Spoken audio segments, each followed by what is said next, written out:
새로운 시작, 하나된 미래. 2019년, 지금 대한민국은 평화와 번영의 시대로 가는 역사적 길목에 서 있습니다. 지난 66년 동안 남과 북은 같은 민족이면서도 서로 첨예하게 갈등하고 대립하며 비극적인 분단의 세월을 지나왔습니다. 그러나 문재인 정부와 함께 시작된 남북미 북미 정상회담을 통해 우리는 벅찬 감동과 함께 새로운 평화의 시대라는 희망을 품게 됐습니다. 아울러 올해 뜻깊은 3.1운동 100주년을 맞아 나라를 되찾은 감격과 함께 국가 주권과 국가 안보의 중요성을 새삼 느끼게 됩니다. 우리는 우리 스스로 평화를 만들어낼 역량이 있습니다. 저는 이러한 국민들의 역량과 자신감으로 3.1운동과 대한민국 건국 100주년을 항구적 평화체제 구축과 평화에 기반한 번영의 새로운 출발선으로 만들어 나가겠습니다.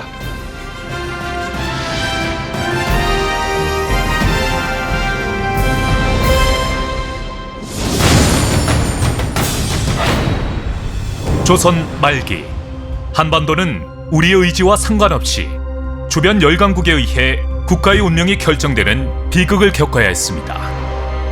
또 일제에 의한 강제 합병이라는 지옥 속에 우리의 말과 글을 빼앗겼고 국민의 삶과 문화는 처참히 훼손당했습니다. 끈질긴 항거 끝에 해방을 맞이했지만 한반도는 다시 비극적인 전쟁을 겪어야 했습니다. 전쟁 끝에 우리는 38선 인근에 있는 작은 마을에 널문리라는 우리말 대신 판문점이라는 한자 이름을 붙여야 했습니다. 휴전 회담을 위해 내려오는 중공군이 찾기 쉽도록 하기 위해서였습니다. 비극적인 전쟁의 끝은 휴전과 분단으로 이어졌습니다. 지중해 연안 요충지에 위치한 나라, 한때 동방의 진주라 불릴 정도로 아름다운 나라 시리아는 벌써 8년째 내전으로 피 흘리고 있습니다. 그간 발생한 사망자 32만 명 중 민간인이 9만 6천 명, 이 가운데 어린이가 1만 8천여 명에 이릅니다. 강대국에 의한 식민 지배의 역사와 미러 대리전 양상의 내전을 수년째 겪고 있다는 점에서 시리아는 우리에게 강한 안보의 소중함을 일깨워줍니다. 세계에서 가장 아름답고 평화로운 나라로 손꼽히는 스위스. 작은 나라 스위스가 주변 강대국 사이에서 중립국 지위를 유지하면서도 선진국이 될 수 있었던 것은 강력한 국방력과 안보 태세가 뒷받침되었기 때문입니다. 스위스는 지난 몇백 년 동안 전쟁을 겪지 않았음에도 불구하고 주변국의 침략에 적극 대응하기 위한 동원훈련과 비상대비 시스템을 공고하게 운영하고 있는데, 이는 안보 선진국의 모범 사례라 할 수 있습니다.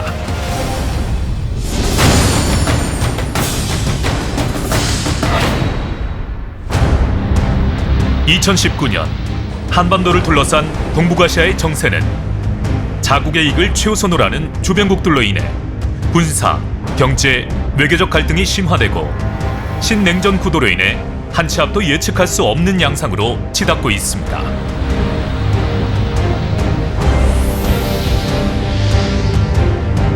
중국은 시진핑 주석이 최초 해상 사열을 통해 막강한 해군력을 과시하였으며, 러시아와 대규모 중러 합동 훈련을 실시하여 군사적 긴장을 유발하였습니다.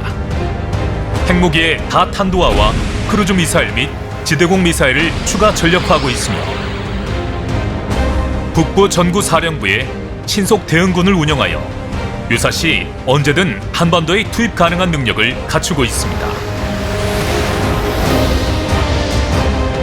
일본은 중국과 센카쿠 열도를 중심으로 영유권 및 자원 분쟁을 벌이고 있으며, 최근 일명 헬기 항모로 불리는 최대 호위함 이즈모와 사자나미로 남중국해에서 연합 군사훈련을 펼쳐 중국을 압박했습니다.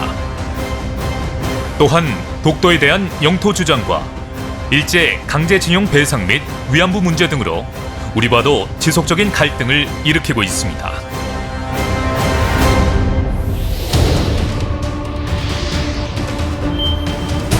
러시아의 미러 간 중거리 핵전력 조약 폐기 발표로 핵무기 위협이 증대되는 가운데 신형 핵미사일을 개발하여 위험을 과시하고 러시아판 사드 성능 개량 등 동북아 지역에서 군사적 영향력 확대를 도모하고 있습니다. 한편 북한은 건군절 열병식을 통해 핵미사일 능력을 전 세계에 과시하였으며 여전히 막대한 대량 살상 무기와 재래식 무기를 보유하고 있습니다.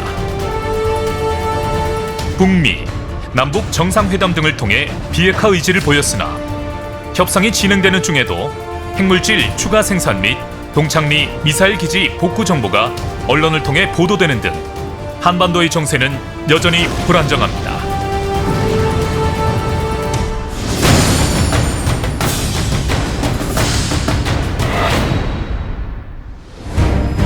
외부에 의한 군사적 위협 외에도 우리는 테러, 지진, 기후변화, 감염병 등 포괄적 안보 위협에도 직면해 있습니다. 그렇다면 우리를 위협하는 주요한 포괄 안보 위협 요소는 무엇일까요? 가장 먼저 자연재난에 의한 위협입니다. 경주와 포항 지역의 큰 지진을 볼 때 우리나라도 더 이상 지진 안전국이 아님을 알 수 있으며 최근 환태평양 불의 고리에 위치한 대만과 필리핀의 강진은 지진의 공포를 되새기게 합니다. 또한 전 세계적으로 천재지변에 의한 한파와 혹독한 여름 더위, 태풍, 게릴라 폭우에 의한 댐 붕괴 등 재난 재해가 속출하고 있습니다. 다양한 이해관계로 인한 도심 무장 테러의 증가도 안보를 위협하는 요소입니다. 2019년 2월 인도 카슈미르의 차량 자살 폭탄 테러, 2019년 3월 뉴질랜드와 네덜란드의 개인 총기 테러,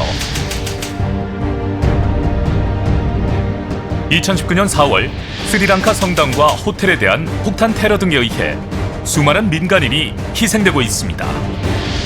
무장 테러뿐만 아니라 국가기관과 기업을 대상으로 한 사이버 테러도 포괄 안보의 중요한 위협 요소로 주목됩니다. 우리의 안보를 위협하는 또 다른 요소는 사스, 신종플루, 메르스 등에 의한 감염병입니다. 이처럼 국가 안위에 큰 피해를 가져올 수 있는 다양한 포괄 안보 위협을 명확히 인식하고 이 부분도 국가가 주도적으로 관리해야 할 것입니다. 한반도는 지정학적 위치로 4대 열강들의 다양한 이해관계에 의해 우리의 역사와 운명이 좌우되는 경우가 많았으며 사소한 갈등과 우발적 사건만으로도 비상사태가 발생할 수 있는 가능성을 배제하기 어렵습니다. 아울러 최근 사이버 테러, 환경, 자연재해, 감염병 등 포괄적 안보 위협이 확대되고 심각한 피해를 가져올 수 있어 관련된 연습과 훈련 등 정부와 국민의 철저한 비상 대비가 요구됩니다.